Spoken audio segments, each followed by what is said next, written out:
సలహా వద్దు, సాయం చెయ్యి. ఓ పక్షి సముద్రంలోంచి ఒక్కొక్క చుక్క బయటపడేస్తుంటే మరో పక్షి వచ్చి అడిగిందట, ఇంతకీ ఏం చేస్తున్నావు అని. ఈ సముద్రం నా పిల్లల్ని ముంచేసింది, అందుకే ఈ నీళ్ళని తోడేస్తున్నా అందట కోపంగా. నీకేమైనా పిచ్చా? ఇన్ని నీళ్లు తోడాలంటే నీ జీవితం కూడా సరిపోదు అంది.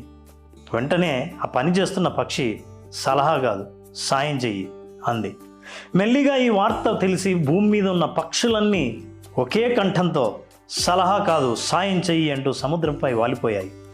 ఈలోపు విష్ణుమూర్తి వాహనం గరుడు కూడా బయలుదేరబోయాడు. అయితే విష్ణువు, నువ్వు వెళ్తే నా పనులన్నీ అయిపోతాయి కదా, అయినా అది సాధ్యమయ్యే పనేనా అన్నట్ట. వెంటనే గరుడు కూడా, స్వామి సలహా కాదు, సాయం చేయండి అన్నదట. వెంటనే విష్ణుమూర్తి కూడా దిగి రావాల్సి వచ్చింది. సముద్రుడు భయపడిపోయి ఆ పక్షి పిల్లల్ని తిరిగి ఇచ్చాడట. ఈ కథ నీతి ఏంటంటే, మీ చుట్టూ చాలామంది సలహా ఇచ్చే వాళ్ళు ఉంటారు, వాళ్ళతో ఈ మాటే